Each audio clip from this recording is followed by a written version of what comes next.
feels good. That's all the time I needed to fill. I appreciate that. Thank you, man. Feels great. I'm feeling good. I actually just recently had to go to the emergency room, though, and I had some stomach virus thing. I almost called an ambulance. It's weird, even considering calling an ambulance for yourself. You know? You call ambulances for other people, right? What are you supposed to say about yourself? Can you come get me? Yeah, I don't feel so good. Just come on in, I'll be lying on the floor.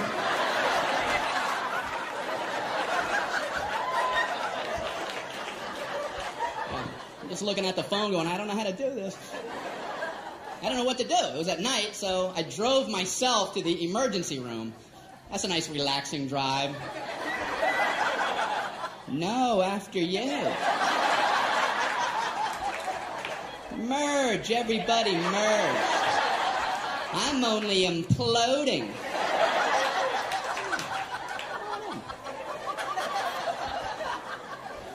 So I pull up at the entrance to the emergency room. No valet parking. I mean, if that's not the biggest oversight in our solar system. If there's ever a time where you want to go, can you park this because I need to collapse immediately? But no, I'm circling around a parking lot. Can I park there? I think I'm going to die. I'm dying too. Okay, go ahead. Yeah, I'll go up a couple levels.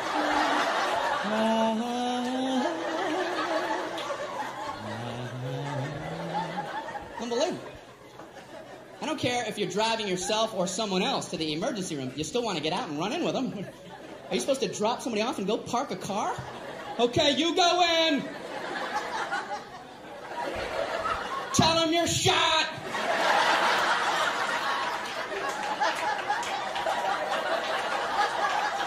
Ask them if they validate. Unbelievable. So I finally park, you know. I go in to check in. They ask the most insulting question when you check into a hospital. What seems to be the problem? What seems? Well, it seems. It seems like everything on my inside wants to be on my outside. But I'm no doctor. What kind of condescending question? So they check me into my luxurious half room. There's a curtain down the middle with a mystery patient on the other side. And he's moaning over there. Thinking, man, they're never going to help me with him moaning like that. So I got to out-moan him, you know.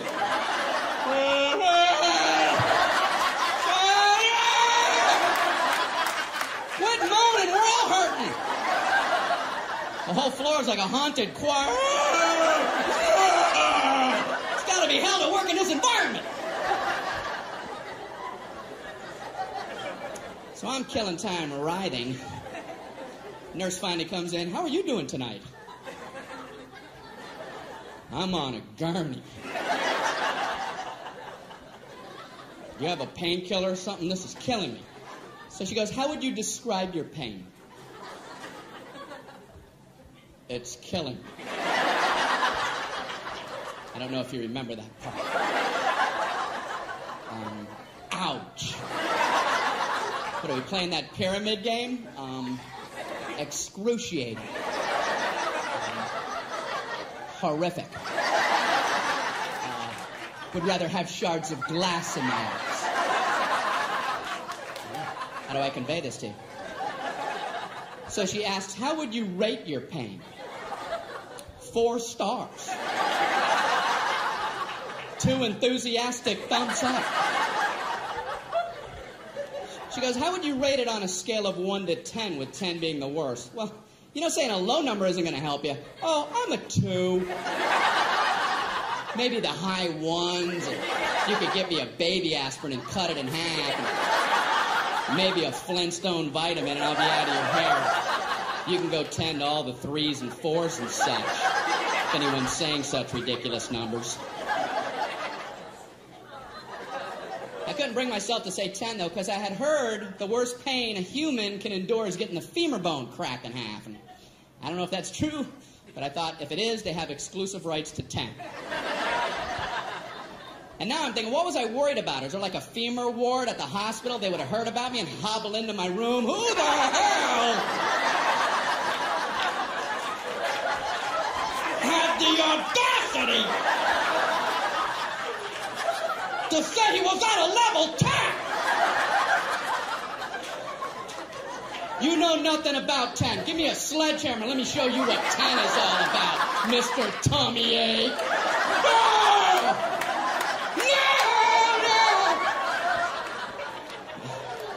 I possibly say 10? I can't. So I thought I'll say 9, and then I thought, no, childbirth. I better not try to compete with that. And then I'm thinking, you know, it must be hell giving childbirth when your femur bone's cracked.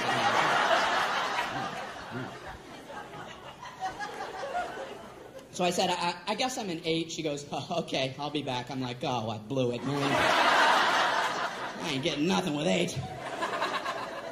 But she surprised me. She comes in, she goes, the doctor told me to give you morphine immediately. And I'm like, morphine?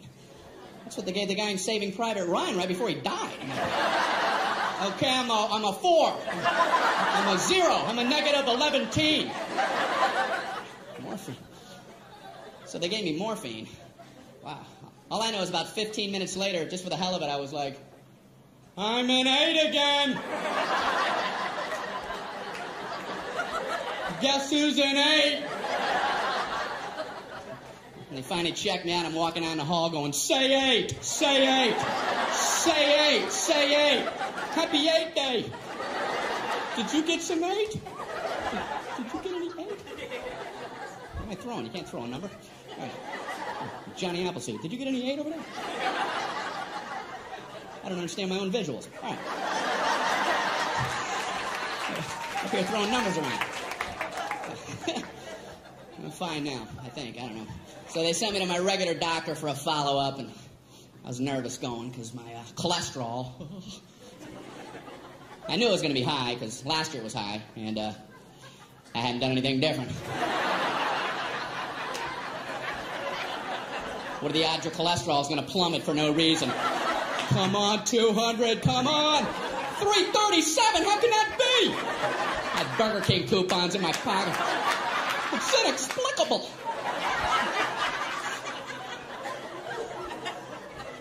So I was nervous. And I realized that's the only time as an adult that I feel like a little kid. Is when I go to the doctor. You didn't do what I told you, did you? No, I didn't. What should you have done? I should have listened when you were talking to me. What are you going to do from now on? Pay attention when you say things. When are you going to start? I'm going to start right now. Immediately. Tall doctor. He's a good doctor, I think, you know. I told him I get heartburn sometimes, so he goes and gets me a list of things that cause heartburn. I'm looking at the list and I'm like, I already know this. I know how to get it. That's like going into the hospital with a cannonball wound and they show you a list. Here's how you get cannonball wounds.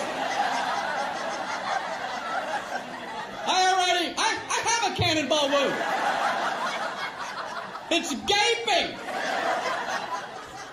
Do you have a tube of cannonball wound ointment?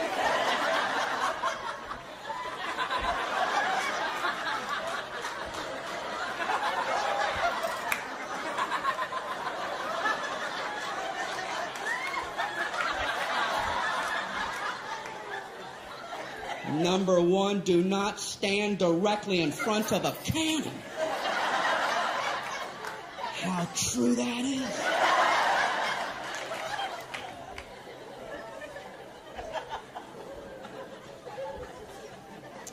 So, my doctor looks at me and says, you should probably drop a couple pounds there, Brian. Thank you. Only your doctor has carte blanche on insults. He just insults you for a while, and then you pay him for the insults on the way out. Well, you should lose some weight, and those moles are looking pretty weird. All right, how much for that, Doc? When can we get together again? Big fat mole man walking out of your office. Thanks for the confidence boost. I'm off to the Macy's Day Parade. Grab a rope! What does he care? You're big and you're ugly. Next. He does care. Doctors are good people. That's why they avoid the word pain. It's a buzzword. They won't hit it a lot. They don't want to scare anybody. Doctors will tell you all about pressure. They'll tell you all about the pressure you're going to experience. If a doctor tells you you're about to feel some pressure, buckle up. In a moment, you're going to feel a little bit of pressure. The pressure hurt like hell! Pressure. All pain involves pressure. That's one of the definitions of pain. He could be swinging a 2x4 at your head. In a moment, you're going to feel a little bit of pressure.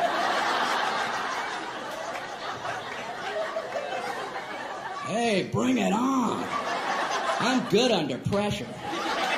I like pressure situations.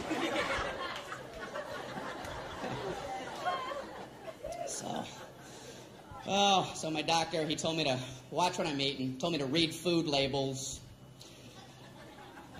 I'm in the store reading a Fig Newtons label. I've always liked Fig Newtons. I'm trying to see if it's okay to eat them, and everything looked fine, the fat content, everything. I looked at the serving size, 2 cookies. Who the hell eats 2 cookies? I eat Fig Newtons by the sleeve. 2 sleeves is a serving size. I open them both and eat them like a tree chipper. Fig Newton shavings coming off the side.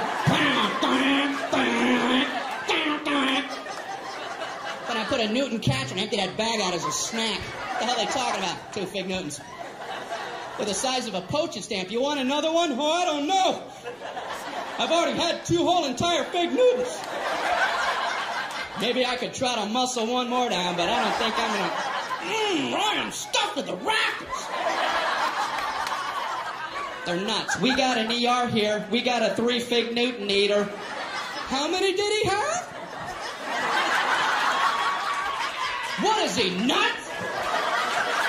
Doesn't he read?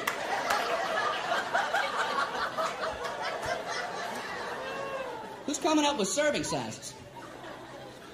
A serving size of ice cream is a half a cup. What is that? What? Is that like a joke some guy put on there? Hey, come here. Look what I put for the serving size.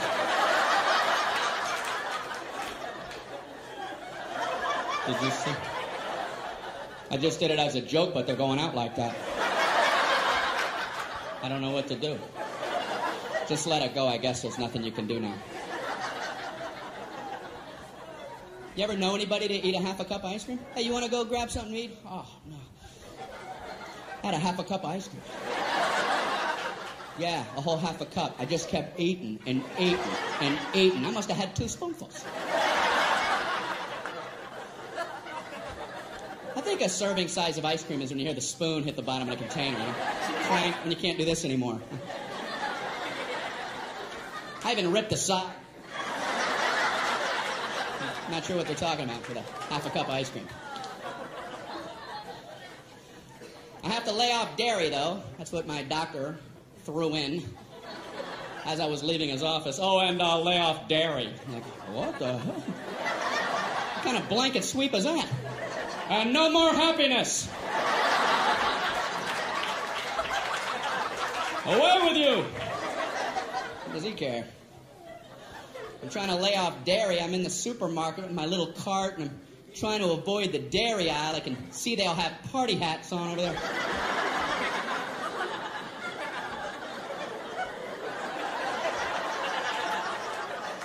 I'm in the juice aisle, slooped over with juice people. Ugh. I learned something in the juice aisle, and that is, I don't know what's going on with cranberries, but they're getting in all the other juices. Whoever the salesman is for cranberries does a great job. He's showing up everywhere. Hey, what do you got, apples? Put some cranberries in them. We'll call it cran apple. Go 50-50. What do you got, grapes? How about cran grape? What do you got, mangoes? Cran mango. What do you got, pork chops? Cran chops. Why don't you back off, cran man? Why don't you take your sales trophy and have a vacation? He's working too hard. He's making the other fruit guys feel bad, you know? Like the banana guy wakes up. Man, I ain't into nothing. cram man's all coupled up. You gotta get cracking, Banana Man. You gotta get on a stick. My doctor also told me to, eat more fruit. So I had some Pop-Tarts this morning. Nice thin layer in there. You ever look at a Pop-Tarts box? They have directions on there. Can there be a simpler food item than Pop-Tarts? Like if the directions weren't on there, would somebody, what the? How do I get that goodness in me?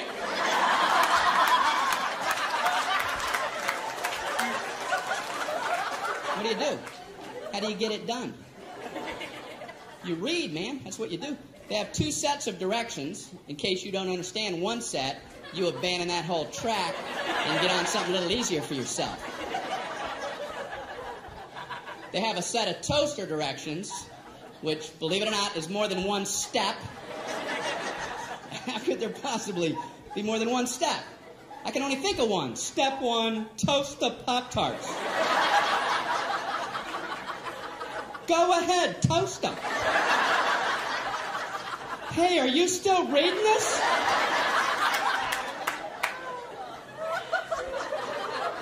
But they've managed to break them into smaller increments. These are some of the actual steps. I would love to be in the room watching somebody who has to consult these toaster steps. Okay, number 1, remove pastry from pouch.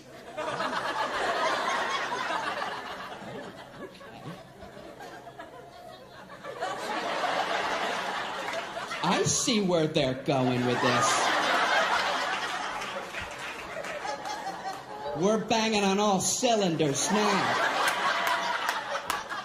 Number 2, insert pastry vertically. They're reading toaster direction. You're going to throw the vertical concept at them?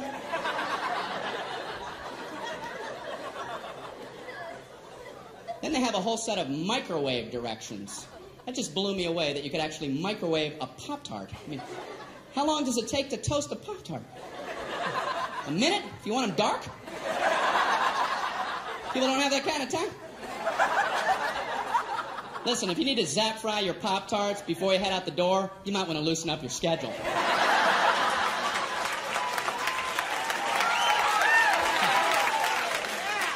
And I swear it says microwave on high for 3 seconds. I don't think I want to wake up and be eating in 3 seconds. The alarm goes off. Put him in ding. It's late. I gotta get out of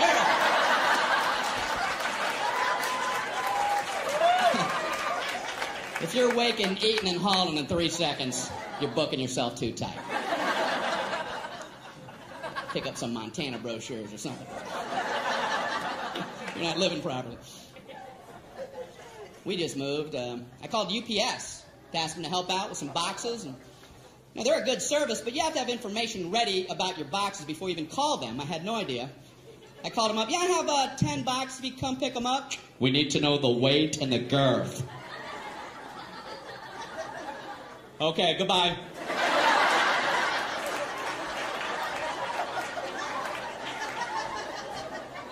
So I called back, we need the weight and the girth. Okay, I don't know what the weight is, and I don't know what girth means. So now what's the procedure? So this guy talks to me like I'm 4 years old. Well, do you have a bathroom scale? Yeah, but if I put the box on a scale, it's going to cover up the numbers! What, do I take them off really quick? 0, I'm not fast enough. What's he talking about? So then he gives me like his Mr. Wizard formula. How about if you stand on the scale and weigh yourself, get off the scale, pick up the box, get back on, weigh you and the box together and subtract your own weight. I'm going, slow down. Hold on, Professor. I know this guy's never tried this, because I tried it, and you still can't see the numbers!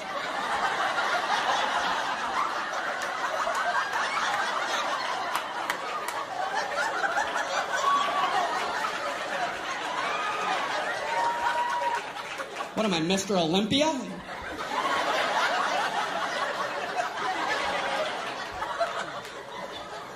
£3.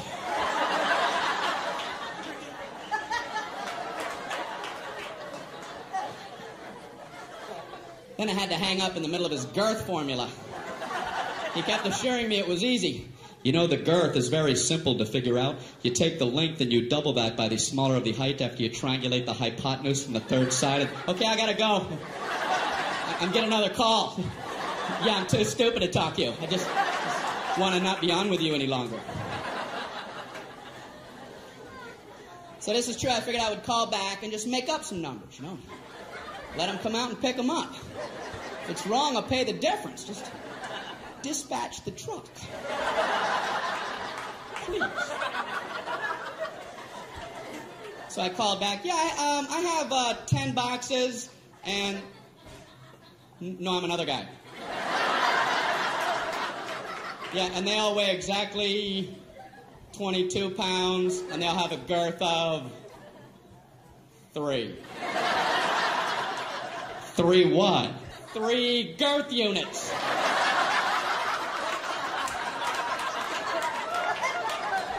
Come pick them up, please.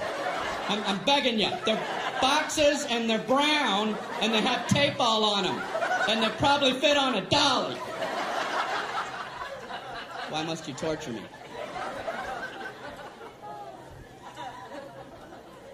We needed a refrigerator for our new place, and I've never bought a refrigerator in my whole life. I went into the appliance store. There's like 900 of them lined up. There's a salesman there. What's this guy supposed to say about refrigerators? Well, you have this refrigerator right here. This keeps all your food cold for 600.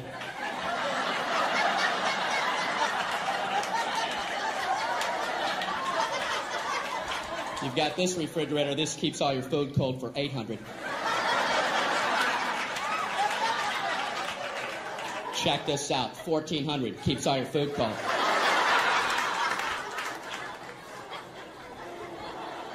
So this guy's working me on this one. I've never seen a guy work so hard. This one is a very nice refrigerator. It has a meats drawer. And what you do with that, you would put meats. Whatever varieties that you would choose, these would be your meats. So there's no requirement on the types of meats. You could pick bacon,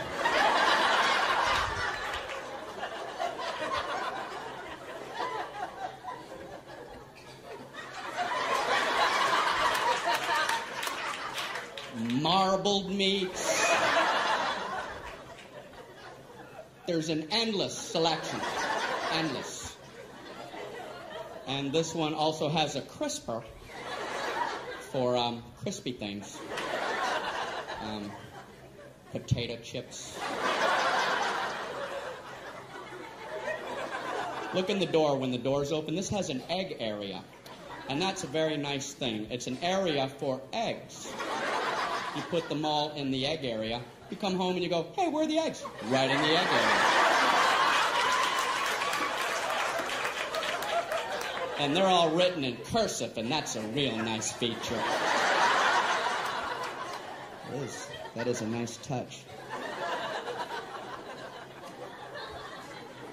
We also had to get the phone turned on. I'm at my friend's house. I called the phone company. Can you turn on our telephone? Okay, it's going to be a problem. I figured. How? Why? It's just going to be a big nightmare. That's our policy. It's going to be a nightmare. Something about hell on earth.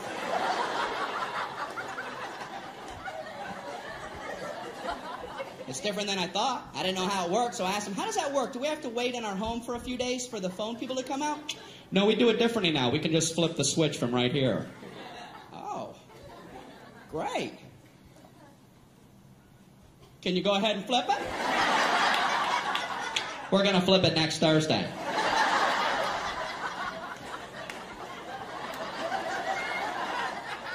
Can you flip it right now?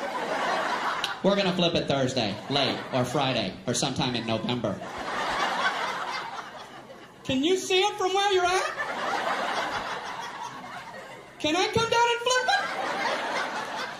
What do I know? I guess there's only one flip switcher and he has a lot to get to.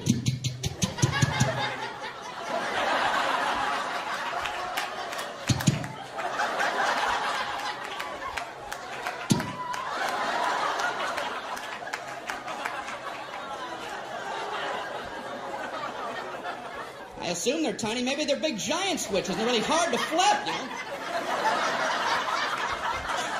Man, he's never going to get to my house. I want to go down here and cheer him on. Go, switch flipper, go! Flip them switches! Flip them good, switch flipper! Get him riled. That was great, man. So I had to use a phone to book the flight to come here, and the reservationist gave me a confirmation code. And like I'm an idiot, she gives it to me like this. Mr. Regan, your confirmation code, jot this down. It's B as in boy. Oh, okay. P as in Paul. Slow down. K as in kite. Oh, I know kite. I know all about kite. And Q as in quagmire. Give me another word. I want to fly so badly. I called back to confirm the flight. She wanted to know the confirmation code. I don't know about you, but I feel like an idiot trying to quickly come up with words for letters and panicking on a phone. The confirmation code, it's B as in, oh man, baked beans.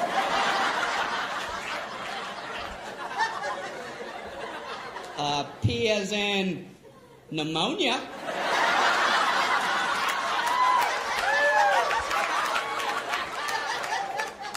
K as in Gaddafi. And Q as in Gaddafi.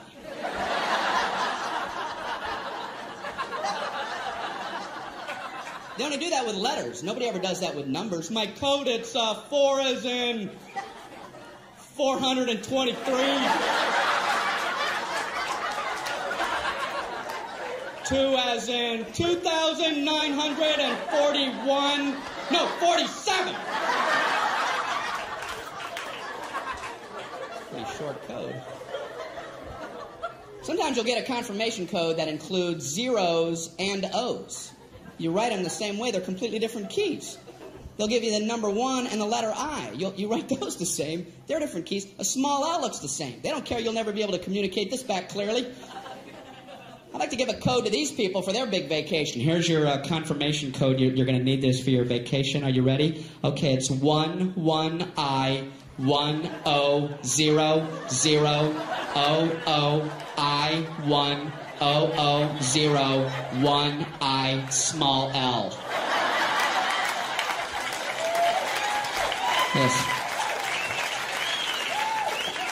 Bon voyage.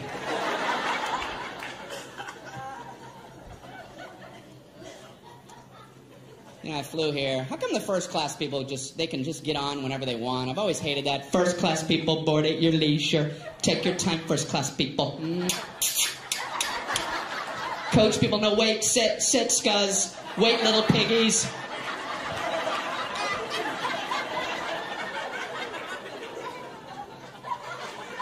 So when you do get on, the first class people, they're already sitting there. They're all sprawled out in their big thrones. Bring me the head of a pig.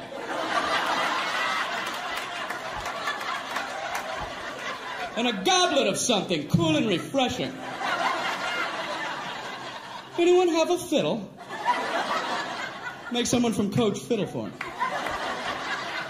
Amuse me. They have fiddles in the overhead racks up there.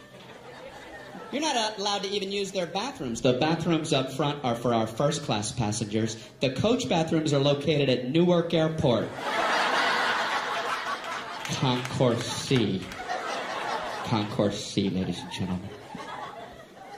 So when you do board, the first class people, they're sitting there. A lot of them are working as you're boarding. They have computers out and calculators. They're looking up at you like, hey, we're making money right now. Right now we're making money. Go, get in the back. Close that curtain. I don't want to see it. Even in my peripheral. Snap it! Snap it shut! What's the matter with us? They gotta cover us up with a tarp. And you go in the back, everybody has coloring books on. Hey, come here! Where was you? Where was you at? You're in the middle, and there's 9 of us, and you're in the middle, and we have all the armrests, so you gotta sit like this. You gotta figure out a way to eat your snack while your elbows are touching. You gotta learn how to twist your little plastic utensil.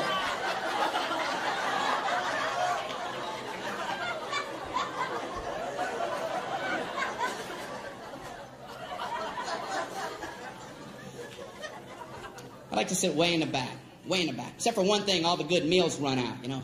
You're poking your head out from row 199. The flight attendants are this big. You can hear the good meals getting snagged. We have a turkey sandwich, a chicken quesadilla, and a cold fish head. I'm just...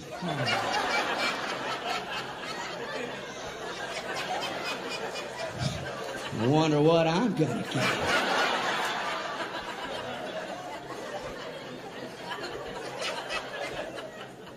So when they get to the back of the plane, they have to do that flight attendant psychology game and pretend like the good stuff never even existed. It never even was. Would you like a nice cold fish head? They're frozen solid. Frozen head of fish. The eyeballs in there and the skeleton's coming out. It comes with a turnip and a spork. I was wishing you'd have one of them left, wishing upon a star.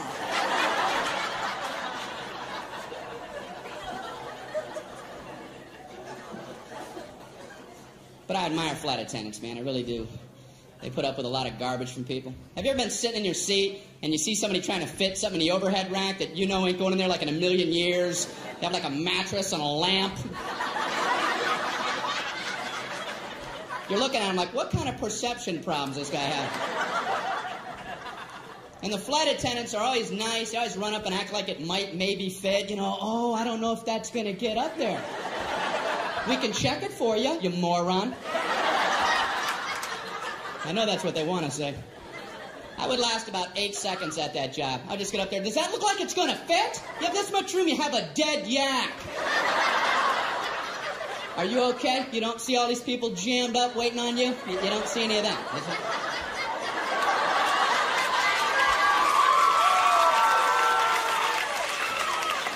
Oh, this is your world. It's all about you. You let us know when you're all set, Captain U-Planet.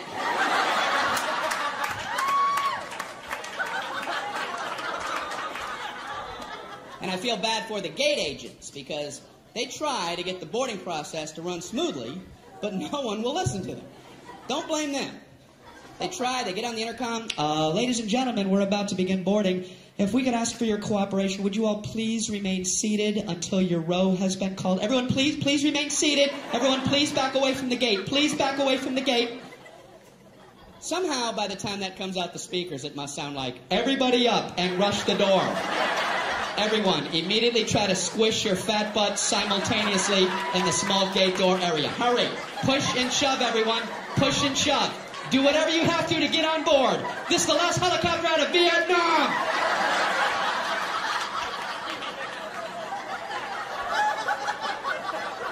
I'm embarrassed to be human. I want to get on! You're gonna get on. I want to get on before everybody else!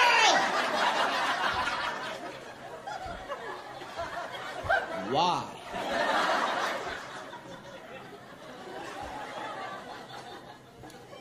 Human beings, man. I'm sure you've been at airports with the moving sidewalks.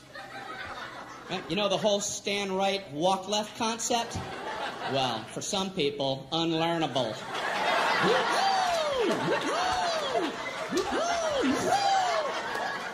You ain't getting it in, no matter how much stimuli you offer. I've been on them where I don't understand how people don't see that that's the system. There's a big yellow dotted line going down the middle, and it's stenciled every 3 feet on the sidewalk. Stand, stand, stand, stand, walk, walk, walk, walk. On the handrail, stand, stand, walk, walk. Up here, stand, walk. Pictures of people standing, walking, and I've seen footprints together and apart. And you still have people riding that left handrail. It's fun to fly.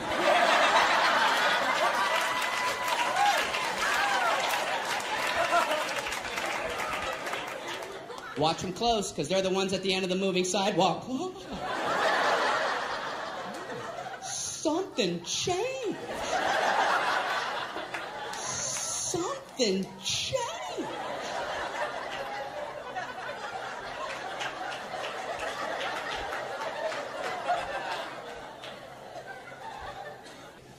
I'm trying to get into inventing, and that's hard.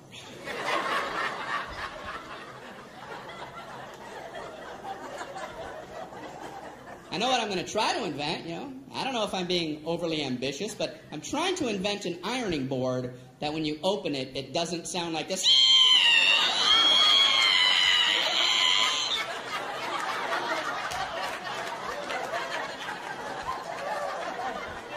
Every ironing board I've ever opened sounds like a witch being boiled in oil.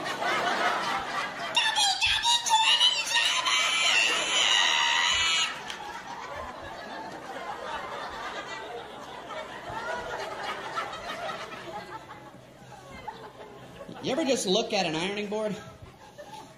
Can you imagine getting that approved in today's safety-conscious world? What did you want to get an approval on? I call it an ironing board.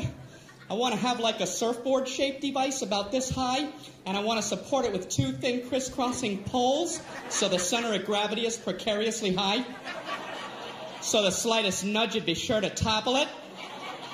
Then I want to put a big hot metal thing on the top of that, with water, the temperature of lava, oozing out the sides and dripping off the board for burn wounds. I want one side to be a white-hot heat for scarring. I want the sheer weight to be able to cause blunt force trauma. And I want the whole thing to come to a point for puncture wounds. Ooh. I don't know. It seems a little unsafe for adults. I'm not finished. I want a cord coming down so you get the toddlers involved.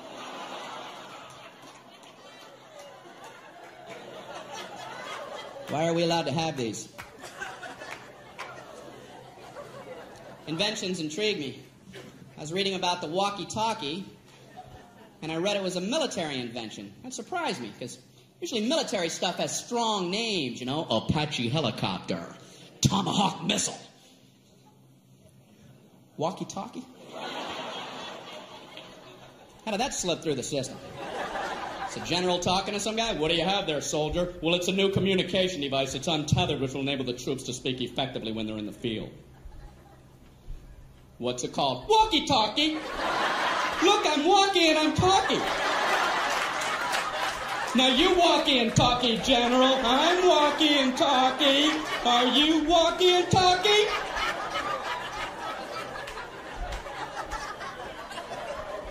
I like it, soldier. What's this explosive device? The whammy-kablammy. And this is the Rudy-Tooty aim and shoot. Walkie-talkie. I'm wearing new contacts. I just had my prescription changed after 6 years. You ever wait that long? Then you get new lenses. You're like, man, I could have been seeing things. How can instantly improved vision not be at the top of your to-do list? I'll see tomorrow. I don't have time. I don't have time to see clearly. No, I don't. No, I can't do that. You see what's on my desk? So I go in for the eye exam. I don't know about you, but I concentrate like crazy during the eye exam. You don't want to get a D on that thing. End up with these big, thick Coke bottle lenses. I didn't take it serious.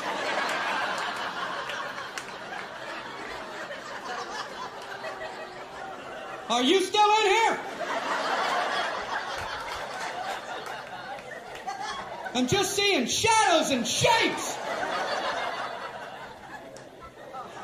It's important. They don't call it a quiz. So I go in there, I sit in that big chair. He slides that big giant thing on my face. Are these my glasses? What happened to me? That'd be a hell of a pair of glasses. Do I like it better like this or like this? I like this one, but I want to see that one again. That one's pretty good, but let's go back to that one. Click, click, click, click, click, click, click. I hate that test because I can't commit. I can feel my eye doctor losing his patience with me. Let's try it again, Brian. Which one do you like better, number 1 or number 2?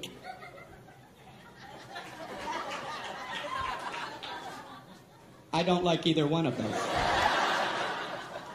Yeah, but that wasn't the question I asked, was it? I asked you which one you like better, and I was careful to phrase it that way. So why don't you keep that in mind while we try it yet again?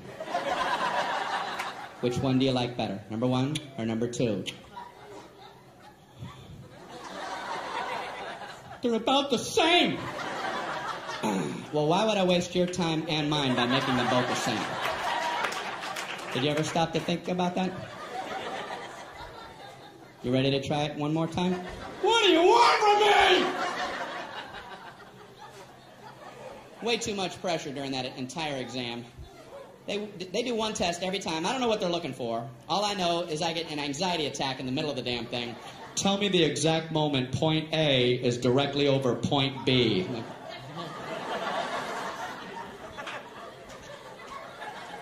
Now! No, now! Now! Then! I don't know when it happened. I'm worried if I'm off by 1/8 of a second, I'll get these big, giant Hubble coming attraction glasses. So you must have messed up that A-B test. Did I ever? Grand opening. What are they helping me with? My ability to watch cars pass on the highway? They pass now! And they pass now! Man, how do you do it?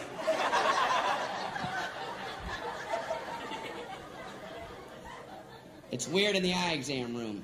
It's just him and me. It's dark in there. The door's closed. I feel strange when he pulls his chair up uncomfortably close to you.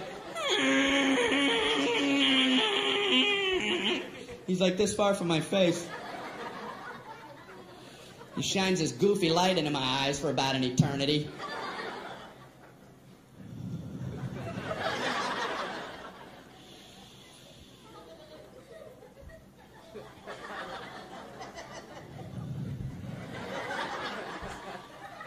How you doing there? I'm a little uncomfortable. Can you back up a tad? Are you looking at my soul? You want a tic-tac? So he says, you know you have one eye set a little bit higher than your other eye? No. I did not. He goes, it doesn't affect your vision or anything. I just thought you might want to be self-conscious for the rest of your life. I went out to my car mirror. Am I some kind of monster? Is that a hump? I am not an animal. I am a man. What's the matter with him? Then he asked me, would you like to try trifocals? And I'm like, I must have been away a while because I have no idea what you're talking about. He says it's exactly what you would think. You can see at 3 different distances depending on where you look through your lens. You can see close, medium, or far away. And I'm like, I can't even imagine getting used to that. There's a book, there's a play, there's Alpha Centauri!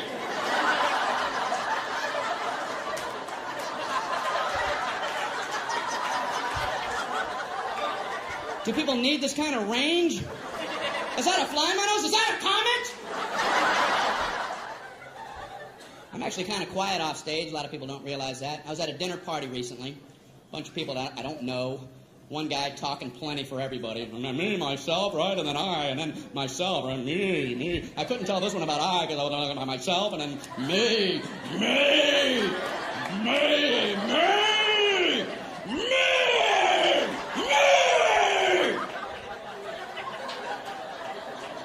Beware the me monster. So I tried to jump in with a little story. I don't want to just sit there the whole night. Right when I'm done with my story, this guy goes, that ain't nothing. Oh, well, didn't mean to waste everybody's time. Telling my nothing story. Here, let Marco Polo speak. He's back with tales of adventure. My story ain't nothing. Maybe it wasn't, because I made the mistake of trying to tell a story about having only 2 wisdom teeth pulled, and I learned a lesson. Don't ever try to tell a 2 wisdom tooth story, because you ain't going nowhere. The 4 wisdom teeth people are going to parachute in and cut you off at the pass. Halt! Halt with your 2 wisdom tooth tail. You will never complete one, trust me. I'm trying to tell my story. You know, I had some wisdom teeth pulled. I had 4 pulled. Oh, okay.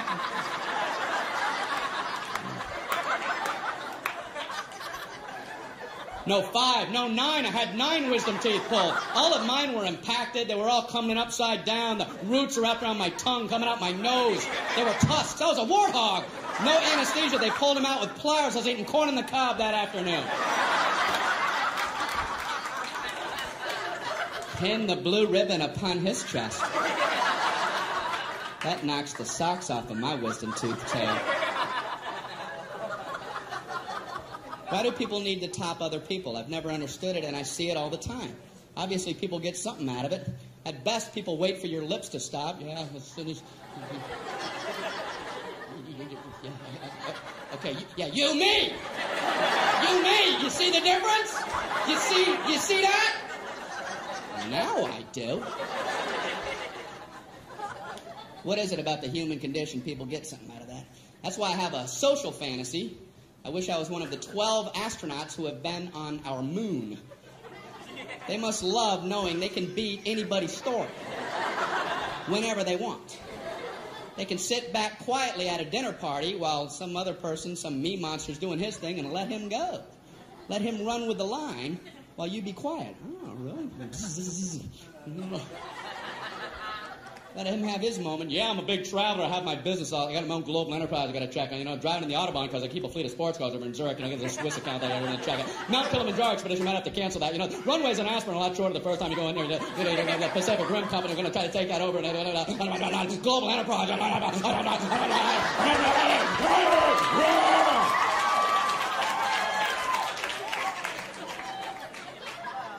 I walked on the moon.